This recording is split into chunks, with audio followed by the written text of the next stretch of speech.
Aron dili na masubli ang pagtuko do mga struktura sa protected area sa Chocolate Hills sa Bohol, gikaragtang magpalabang og ordinansa ang probinsya. Ano ang report? Matod ni Bohol Governor Rico Aristotol Aumentado nga base sa pagisusi sa Provincial Board, nasayran nga titulado ang luna nga gidevelop apil na ang bungtod. Adunay resolusyon gikan sa Protected Area Management Board kon PAMBI nga giaprobahan sa DENR ug anaasay mayor's permit. Ang kulang na lang sa resort nga makita sa munisipalidad sa Sagbayan ang Environmental Compliance Certificate kun ECC.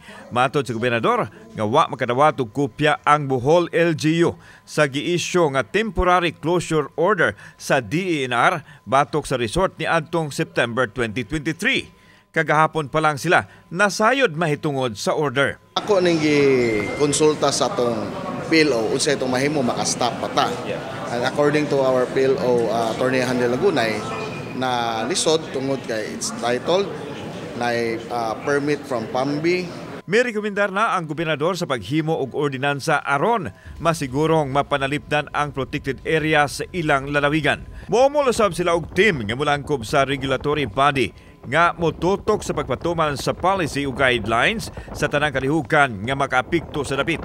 Gibutyag ni Aumentado nga dili lang ang naaswing resort ang isyu karon, sanglit aduna pay laing mga land development sa Chocolate Hills nga ilang gitutukan karon.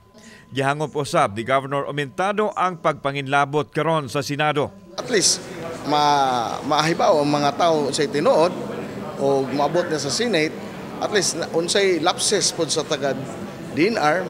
Samtang sugod karong adlaw temporaryong gipasiradaan ang controversial nga Captain's Peak Garden and Resort sa Sagbayan. Kini ang gikumpirmar ni Julieta Sablas, administrator ug manager sa resort. No, close already. Why? The LGU was issued already for temporary close. March 14 officially. Gipasabot ni Sablas nga wa nila dawata ang revocation order gikan sa opisina ni Sagbayan Mayor Restituto Suarez III. Apan voluntaryo nilang gipahunong ang ilang operasyon, iyang giangkon nga wa sila maisyuhi og ECC tungod sa kataas nga proseso sa aplikasyon. Wala mo na problema na mo nga wala ni ECC. Bisod lagi ning ignorante kay taba. Record na ignorante kayo nga kanang magkuan og business mo na nay lesson to learn.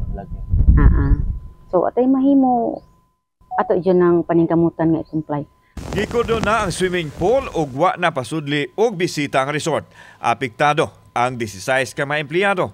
So kauban si Clover Lumayag, ako si Alan Domingo. Balitang Bisdak.